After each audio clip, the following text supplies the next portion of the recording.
Welcome to Pantheon, a podcast all about Pantheon, our favorite game. I'm Rake, and these are my co-hosts, Lynx and Eddie G. We are on the Veils of Azeris server, and we are here to talk to you a little bit about the brand new patch, Ashbreathers. Guys, how do you like it so far? I love the whole motif. I love the trenches.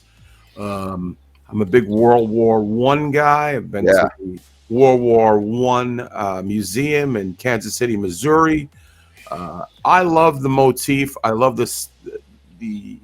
I love the best part about it is the undiscovered country, quests and stuff that we don't know about. That there's no information out there about. And we're trying to puzzle it together ourselves. The class changes that were included in the patch, which I'm sure we'll get to at some point. Yeah, we'll get to later. Yeah, not so much, but the actual Ashbreathers has been what it was promised. They kept their promises, and I thought it was great. My initial take was fantastic. I think we was in there. Some of us longer than others, but we'll get to that in a bit. Yeah. So initial impressions, fantastic. Yeah, I think the same. It's really good. It's a lot of what a lot of us were really hoping for. It's difficult content, and it requires not just thought, but planning and communication and the proper compositions. There's a lot that goes into it. It is much, much more difficult than any of the content that the game has had previously. Regardless of gear that you're going in there with, you're going to have a hard time, inside or outside. And given that our server is not quite as old as some of the other servers, our top levels that you're going to see on our server are about 43 is the highest level on the server. And the bulk of our party is about 39 to 42 for the average for our party. And we struggled pretty hard. We had some trials and tribulations to get through, and we had a great time though last night trying to break into this. It was great. There's so much fun to be had. And I know, Lynx, you as a rogue were able to explore a whole lot deeper than the rest of us. Oh, I got in deep. I don't want to spoil anything, but if you guys want to know more, maybe we'll go into it soon. But Well, you don't have to spoil the whole thing, but it's massive. It is massive. We were exploring it bit by bit. We're talking within the mountain system itself, the actual dungeon layout. I found places that were full of weird creatures and different crazy elements. I got to experience the lava, the actual lava. Oh, and wow. It hurts. It hurts a lot. It hurt more than full damage does now. It's the combination is deadly. Plus the new trait that allows certain monsters, the golems and the dragon priests. Sorry, had to tell you, they can see through almost all forms of invisibility. I don't know what form they don't see, but I hope somebody has it because it's not stealth. There are clickies, there are quest items, there are new mob types, the environments, the assets used, beautiful. There's climbing to save time, there's straight passages, there's nooks, there's crannies, there's twisting staircases. I don't want to ruin it all, but it's chef's kiss. It's awesome, really. Like by every definition of the word, it genuinely is really good. You were sharing some stuff with me last night on Discord while we were grouping in the outs parts of the trenches, and we were all there last night, and man, did we ever struggle. And one little pro tip that we discovered last night as a guild that helped us a real lot is that after a few hours or so of getting wiped and killed, we went back to town, took some time, and all created ourselves 5 set pieces of fire resist gear. And that 45 fire resist gear that you can craft yourselves right now makes a world of difference. Some of these AoEs that are almost constant, and all of the pulls that you're pulling in they're melting your group. Just the dogs, the wolves that are on the outside trenches, they do a flaming bark, which is very frequent, and it does a lot of damage to everybody. Without those, without that fire resist jewelry, you're just getting melted by it, and it really made the difference between success and failure. Yeah, it was funny. Sorry to interrupt, but it was funny because we thought we would have to get fire glyphs, which never really and we had a couple people. Actually, Balinar, our esteemed producer, was ready, and he was ready at the ready for getting glyphs from the scribe that is in Throne Fest. So it turned out not that, but then we were getting hit with such bad AOE. The golem, Terrible. Towards one of the entries. First mob. Right, we were getting let out. Oh yeah. We got wiped. We went into the we tried to get into the enclave. We went in there with one group and we didn't think too much of it. Pulled the golem that came in there. I think it was called Scorching Fury and Hunker Down, and it just wiped all 6 of us. Like it was nothing. Yeah. You can see here in some footage too that we've this is some of the footage from last night that we were here. Oh, that's conveniently you have shown my corpse, and that's what happened all night long. All night long, folks. He's feigning. He's all right. I'm such a good feigner that it even shows a corpse next to me. Yeah. It even says corpse next to my name. If you see the right-hand corner there, look at the fence and the barriers there. That's full World War. Mistakes were made. Mistakes were made. Well, they were made, but we corrected them. And if you just heard that voice, that mic drop is from the old, what do they call him? The grumpy cleric? The cranky clerik. Cranky cleric, yeah. The cranky cleric, the old curmudgeon himself, Kindane. Yes. But anyway, and now this, I really like this part here. This is like, what is this? This is like a Tomb Raider type of deal. These guys are here to steal right? They're all archaeologists or something, or something to that. This is the entry to the first entry that we went to, and in this little encampment, there actually is a quest line that we were able to discover. Right where Balinor is right now is the beginnings of it, and we found some pretty cool stuff. In one of the trenches, there was a perception proc that popped up on top of a small satchel in one of the trenches.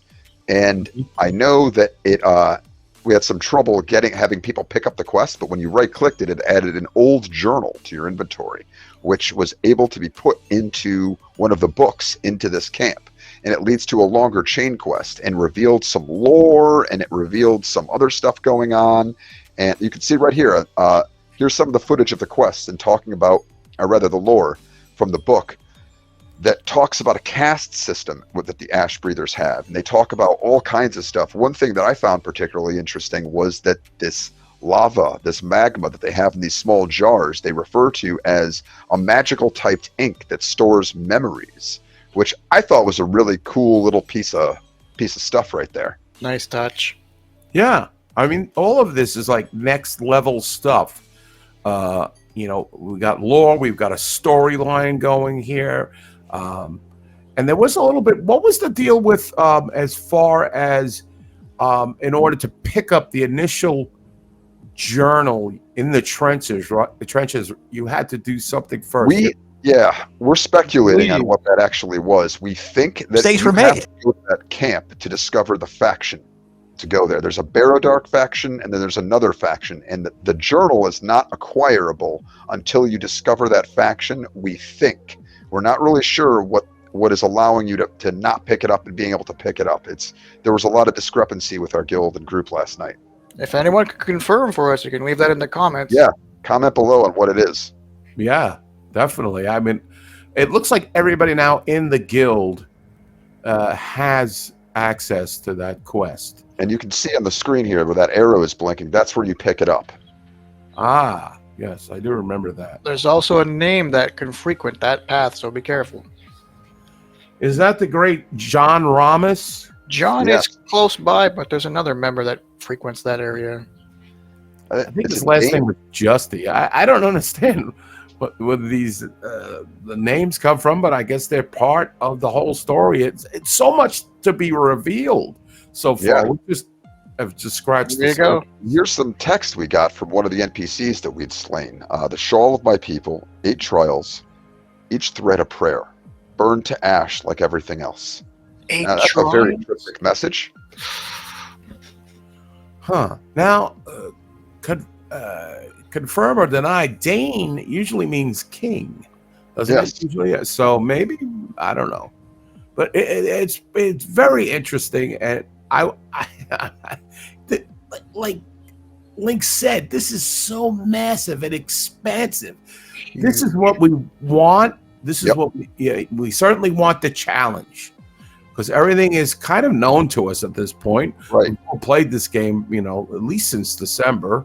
Lynx has played longer. Perhaps you played longer. I'm pretty sure that, and it's just great that they came out with this expansive dungeon, and I'm really pleased by it.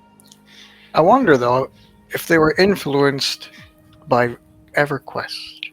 So You know, in the can see Velios it, expansion, though. In they had the footage, ring and the shawl, huge quest line. Right. The name was involved.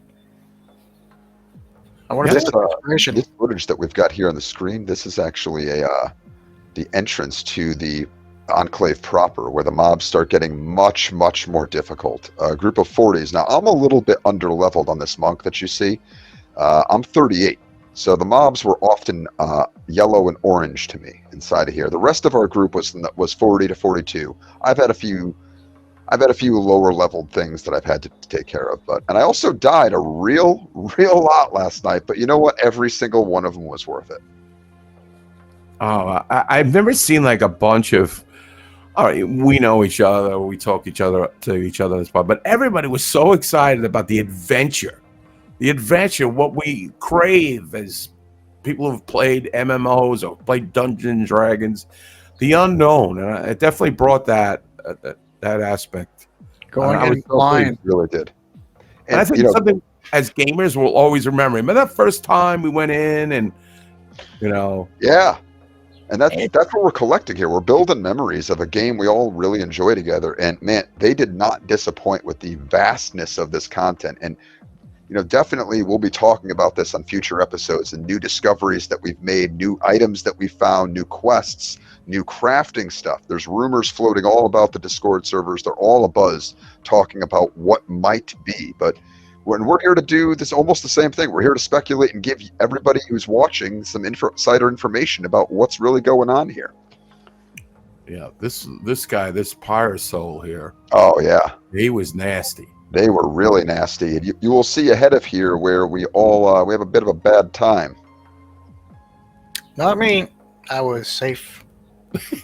I'm trying to change weapons and things in combat with this brand new control click thing they have, which I don't hate.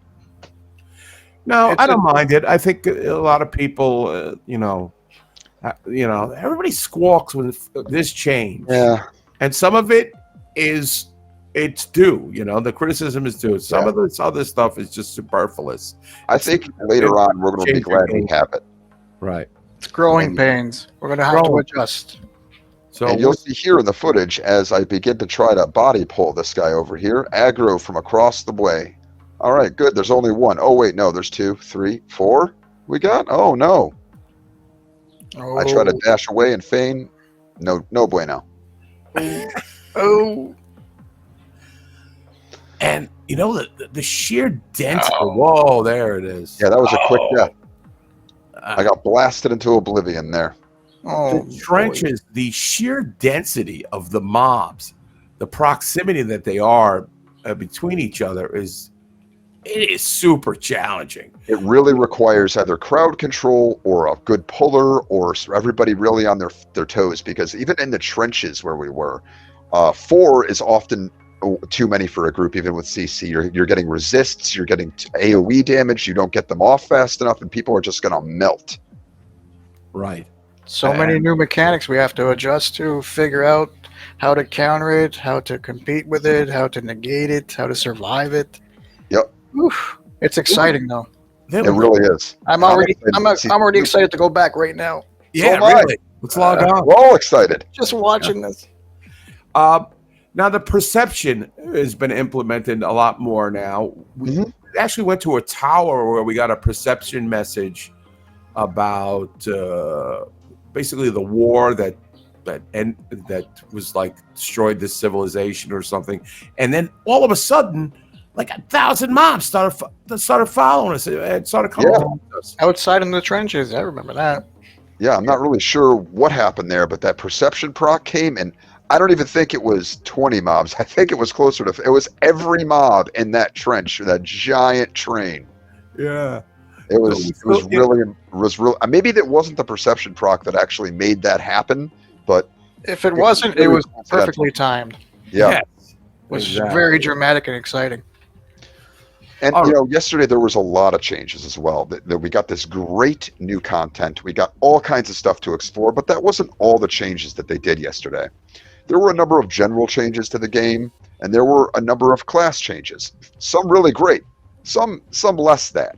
And if we could just take a few minutes here, let's kind of delve a little bit deeper into some of the class changes. Whether there were some good points, and I'm sure there were some bad points, and they deserve to maybe be addressed. And I know both of you are relative experts at the rogue class, as you both play, a 40 rogue. So why don't we start with the rogue? I'm gonna let Lynx handle that. He is into Sure. the Lynx, what's your take on the rogue? I don't want to rant. If it sounds like I'm ranting, I apologize. Technique, damage, scaling, change to agility. I don't know if it's confirmed yet, but does that mean all of the new abilities that we have, all of our techniques that were just recently changed to scale with stats like intelligence, stamina, etc., are those completely gone to waste? Because the tooltip still says the old stat scale with it, but this patch clearly states techniques, damage, scaling, change to agility. I haven't proven it yet. I don't have enough agility gear put aside to test it, but I'm going to look into it. Stat scaling on the techniques, including hidden swing. Oh, sorry, except for hidden swing, not a big deal. Corrosive Brute tooltip, I thought it was always the same, but apparently I overlooked it. Traps, I don't know why they chose to increase the damage of traps with intelligence. Maybe for like a trap poison build? I'm not sure. I think it still does great damage, and I have low intelligence as is. I can't imagine how much it does for the rogues who do have high intelligence. Let me know. Explosive decoy, great skill still. Toxic elixir, still great. Down to 4 seconds from 5, it really does help. Especially if you have a decent amount of haste, you can get it down to maybe 3 seconds, even a little bit lower. That I'm okay with. Shadowfall, I have a love-hate relationship with it. Eddie loves it. I do. I like to use it. I'm not a big fan of it. I have to adjust. Right now, I'm also losing a lot of decks because I'm being forced to put on fire resist gear, and that replaces a lot of my accessories that were primarily decks. So maybe it'll go up in damage when I don't have to, or maybe I'll get better gear. I'm still on the fence about it. I wish there could be a little more. I like the idea of it, but it's a bit restricted. I don't like being rooted and I can't use it. I don't like a mob being slightly elevated above me and I can't use it. I want to close the gap. I mean, I'm on the fence. Yeah. Overall, I'm going to embrace all of the changes. I'll learn to figure it out. I'll learn to get over it. That's it. Yeah. Well, I mean, you've got to adjust, but the only criticism I would have is, and then this is, is that, okay, I understand this higher level gear is dropping. That, for instance, now Constitution plays a big role in our hit rating. Okay. But what about the low level guy? He's not getting, there's no drops for Constitution for a guy who's 20-ish or 20. So now he's got to go to Ashbreathers. He doesn't have any options. He's got to go in order to get this equipment. He's got to go to the higher level and then convert everything that he has into this. So that's the little part there's a disconnect there that, you know what I think that kind of leads us into is a little bit of the direction the devs are taking, and that they don't want everybody to be a cookie cutter, and there doesn't want to be an exact meta where, there's a direction you can take with the class in the sense that, I want to be a poison rogue, I want to be an explosive rogue, I want to be a backstab, I want to be a stealth rogue. And I think that they want us to be able to really specialize in these disciplines for our classes. But, it's still in development and not all the tools are there yet. So we don't have all the pieces to the puzzle to really see what the completed picture is. And immediately with change, there's a lot of, griefing, and then a lot of people just don't like change in general. But the game is still evolving. And we were talking about Shadowfall. I like to open up with it. But you have to understand, Lynx is a very active rogue. He is mezzing. He's stunning. He's, he is like, he's just like an outstanding crowd control dude. I'm just focused on damage. Anytime I grew with this guy, I'm so glad because he is just like, I don't have to do anything but just mellow out and backstab, and do all my stuff. But we complement one another. That's the best thing. Is we've had groups with 2 tanks, with 2 healers, two DPS, 2 CC. We make it work. Yeah. And now, how do you guys find Shadowfall is with the new fall damage changes? Oh, that's a whole new topic. Yeah. Yeah, the Shadowfall the Shadowfall damage is increased for me, but now we've got actual fall damage. Yeah, the fall damage. It's super increased. It's on steroids right now. Yeah. Oh. But I don't remember when I played EQ and the fall damage was apparently super. Yeah. Maybe it just got used to it being low in this game. It was. If you were heavily encumbered, you took a lot more damage from very small distances. You could fall a little step and potentially kill yourself, depending on how much especially if you were encumbered. Yeah. I think we actually have footage of our producer. Oh, that's right. Why don't we take a look at that? Yeah, let's take a look at that. Let's see. I heard they what made some got. changes to the fall damage. How bad could it be? Huh. Oh, look at that. Oh, man. Oh, just looking down. Just man, he just looked down and took damage. This is quite a clip there, I have to say. And that was at Sky Turbine, which is the home base, the town, if you want, in Silent Plains that everybody is binding to and banking at. So, there you see Silent Plains. There it is. It's beautiful. Yeah. It is. It's an impressive town. I don't want to nitpick. I kind of wish that those windmills were animated. That'd be kind of a neat Ferris wheel looking thing. Yeah. Yeah. Yeah, Maybe it will be one day. Maybe one of those other lifts work. Yeah. I don't even know that there's other lifts. Yeah, there's a cargo lift that doesn't work. There's another lift on the opposite end. Who knows? Food for thought. Yeah, I know everybody has. So this is the general things that were changed that you can see, and everybody has their own opinions on what. If it was good, it was bad. I think the majority of changes, at least the vision and philosophy behind all the changes, is pretty good. The way that they were kind of practically working at the time is a little less than desirable, particularly for one of the classes that I main, the monk.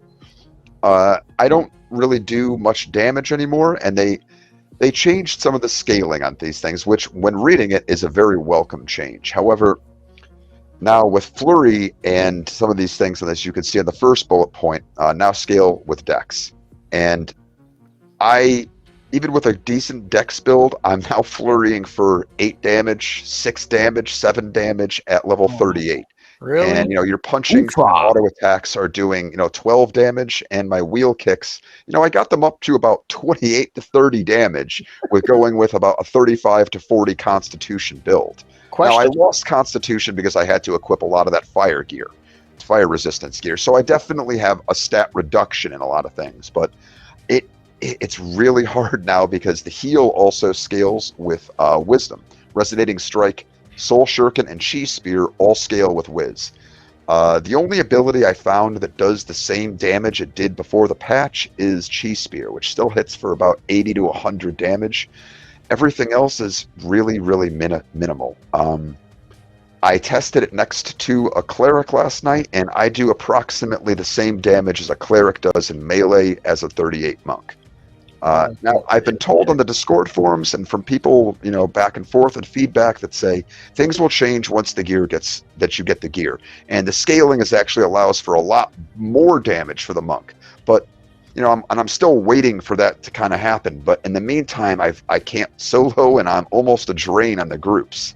So, I'm just hoping for a little bit more of a push for the monks to get us our damage up a little bit more. So we're not quite kind of cornered into having a hard time pushing out any damage now. I got a question for you, Rake. What's that? If you had the option to assign a stat to influence the success rate of your feigned death, what would you choose? assign a stat, what would I choose? It'd probably why? be Constitution, considering all the new changes they've made with Constitution, with a wheel kick and elbow strike. It seems like they want us to scale Dex and Constitution. So I think it makes most sense to scale Feigned Death with Constitution because it's a bodily thing that happens to you. And it also works in our favor because accuracy, as you guys know, is now based on Constitution. So I have like a 14% hit rating now, and you guys have dropped, what, 4%? About 4 to 5, depends. Yeah. Yeah. So, I mean, I was punching reds, no problem, in the higher-ended enclave of Ashbreathers, and I know other people were struggling to hit them even at 40, so I can see why that's a bit of a hardship on some people. And so how do you guys both feel about that? Do you like the change from hit rating to Constitution, or would you rather it stay at Dex? No, I'd rather it stay at Dex. I agree. Constitution is, to me, I'm a traditionalist. That's a warrior thing. That's a tank thing. Mm-hmm. We're wee little rogues. Some of us weer than others.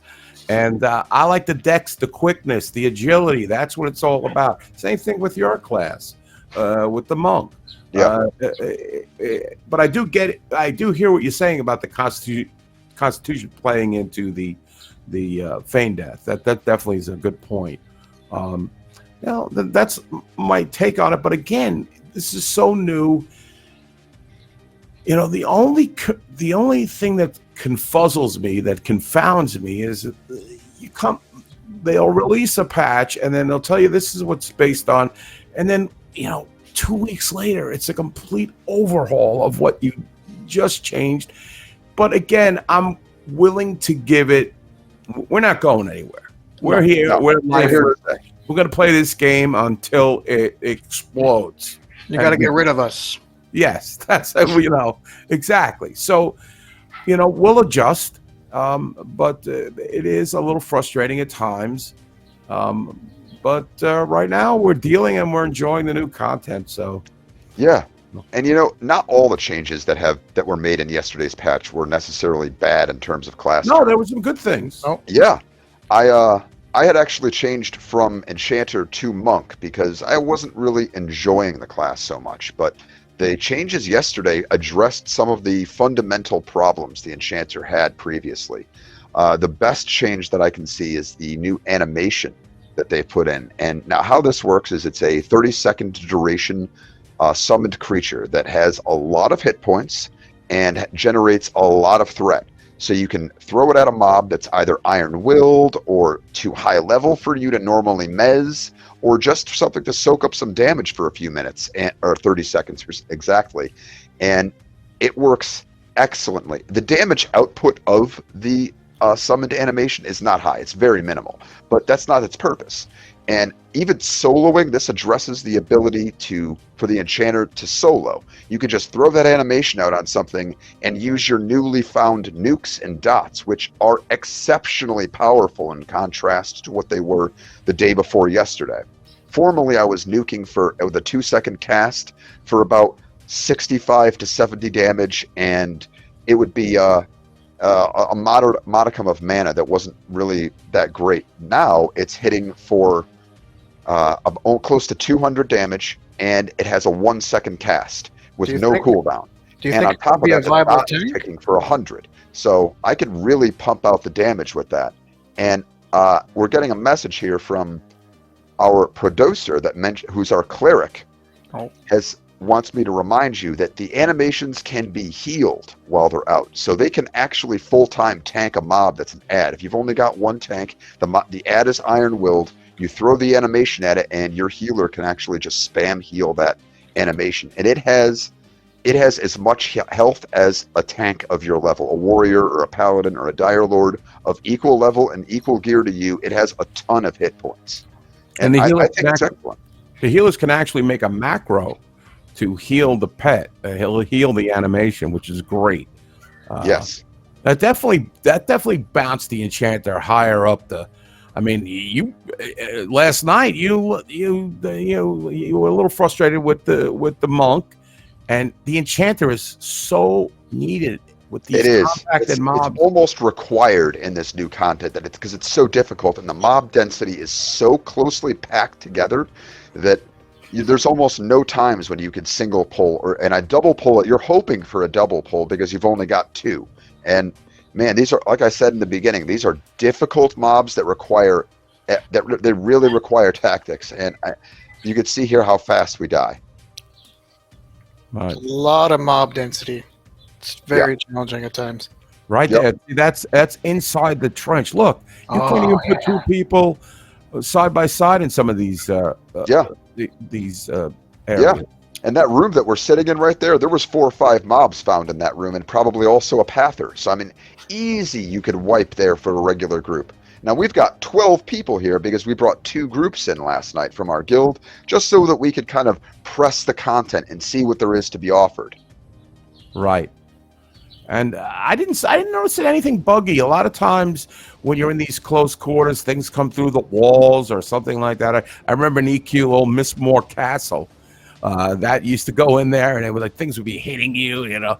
This looked pretty, I didn't notice anything, you know, untoward happening with the mobs. No AoEs passing through and aggroing things we don't want to be involved in the fights.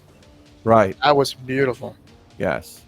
I really like the texture and the graphics. I really do. I maybe, you know. I do too. I think it's fantastic. And a lot of the things that they've introduced, they do work well as well. And a lot of these, while we might gripe about how much damage these AoEs do, they're fun. I love dealing with these AoEs. I love the fact that we have a new content and new expansion that we're not going to steamroll in 2 days. At least us on Veils of Azeris, our server, are not going to. I like the verticality. Right. Different levels to it. Yes. Yeah. I mean, and we're going to be leveling as we find out this new content, which is good because, you know, before we really have a choice, you had to go to the graveyard to like mistakes were made.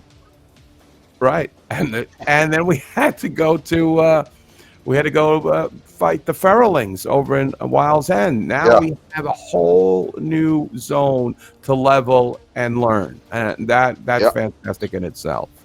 We're talking so much about this, it makes me want to go back and play and get a group together. I know. Yeah, I do. Let's get a group together. Well, I definitely want to. We should, as a guild, maybe try to get like a certain night where we do an actual raid. Although the raid UI is not in place yet. If you're out there listening, please implement this because it's hard to communicate. I will also say, just on a side note, this is to me is impossible to pug. Without Discord, you cannot maneuver this dungeon. You have to be in communication. So it's going to be rough for a guy who is not affiliated with a guild to get this content. You know, it's going to be rough. So you guilds out there, you know, if you see a guild that you like, and join it, because I think you'd be missing out if you don't see this content. Because this is fantastic. This is really a community effort, and we're just fortunate and blessed that we have a great guild community, and we have great friends and things to work together with, and even the Discord communities on the official Pantheon Discord. You know, some of it's a little bit, rabble-rousing on times, but people are genuinely and generally pretty darn helpful to you if you're trying to get into things. And, to anybody who might be watching this on the Veils of Azeris server, you're welcome to reach out to us at any time. If you're looking for friends, you're looking to experience the new content. And our names are here on the sides of the screen. I'm Rake, and we got Lynx above us. And I'm Elwood. You can look me up. And Elwood below me. Yes. So any of us, you're welcome to reach out to. Also, Balinor, our illustrious cleric and producer and great friend. And there really are some other good guilds as well. Many guilds on this server are very friendly and very helpful, and nobody's trying to railroad or steal camps. Everybody's very mindful. And nice. So if you say hi, and don't forget to like and subscribe as well. Don't forget, like and subscribe, please. And as always, VR, you did a great job. Thank you so much.